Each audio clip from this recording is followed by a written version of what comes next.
Some lessons learned as the Paris Olympics gets proactive in tackling threats.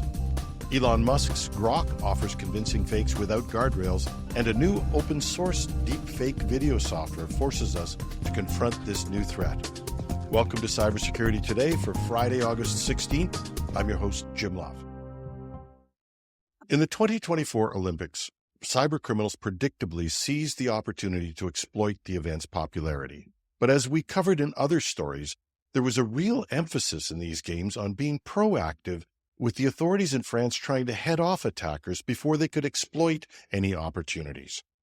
A report from a company called B4AI crossed my virtual desk, and although it's a commercial piece aimed at highlighting their solution, it had some interesting findings from the lead up to the games.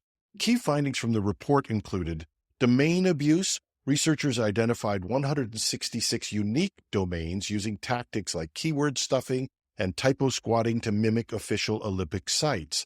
These domains often use suspicious top-level domains like .xyz, .win, and .store. Counterfeit shops and ticket scams. Fake online stores and ticketing websites are proliferating, aiming to steal personal and financial information from unsuspecting fans. Unauthorized live streaming. Illicit streaming sites pose a significant threat to official broadcasters and Olympic revenue streams, but like illicit software, this is a new attack vector that we should be thinking about. Cryptocurrency scams. Fraudulent Olympic-themed cryptocurrencies are being marketed, potentially leading to substantial financial losses for investors.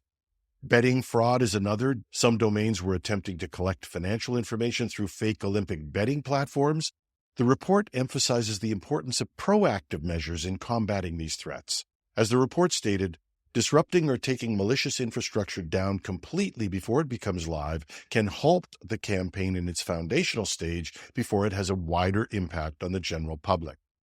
And the advice is the same we should be giving about any significant event. Viewers and fans should rely solely on official websites and authorized platforms for tickets, merchandise, and streaming. And we need to be wary of unfamiliar top-level domains and avoid event-themed cryptocurrency investments at all costs. I'm sure there will be some discoveries in post-Olympic analysis, but it does seem that the games avoided any major disasters, and perhaps this proactive approach made some contribution in this regard. There's a link in the show notes, and you can read the summary without registering on the site. A demonstration at DEF CON this week showed how easy it is to make deep fakes. A number of commercial companies have launched new offerings that are free or cheap in price and can generate convincing deep fakes. Software like HeyGen offers a free option, and Elon Musk's GROK doesn't have video, but its creation of photorealistic fakes was particularly concerning because Musk's GROK has no guardrails at all. One writer from the publication The Verge, who used the software, was able to successfully generate images such as Donald Trump wearing a Nazi uniform, a figure resembling Bill Gates using cocaine off a Microsoft logoed surface, Barack Obama appearing to threaten Joe Biden with a knife, and sexually suggestive images of celebrities like Taylor Swift. And another potential offering of deep fakes without guardrails came from the open source community this week. A new open-source software called Deep Live Cam is causing a stir in the tech world, raising serious concerns about the potential for digital impersonation and fraud. Now, this tool allows users to create real-time deep fakes using just a single photo, effectively becoming a digital doppelganger of anybody during video chats. Key points about Deep Live Cam: it can apply a face from a single photo to a live webcam feed, matching pose, lighting, expressions, and all that in real time. The project has gone viral, briefly becoming the top trending repository on GitHub.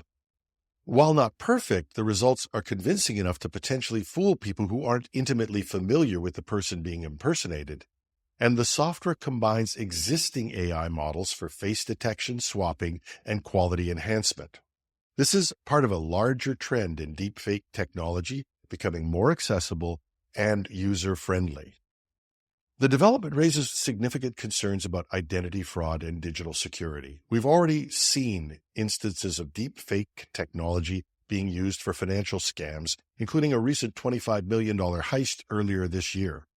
As the technology becomes more widespread and sophisticated, It's crucial for individuals and organizations to develop new strategies for verifying identity in digital communications.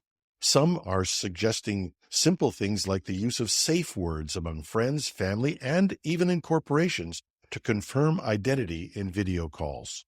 And while Deep Live Cam is just one of many similar projects, it represents a significant step in making this technology more accessible to the average user and hence to the average cyber crook.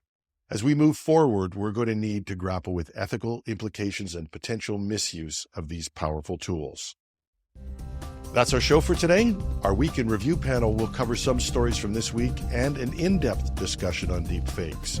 The Week in Review will drop just after midnight. Be ready for your Saturday morning coffee. I'm your host, Jim Love.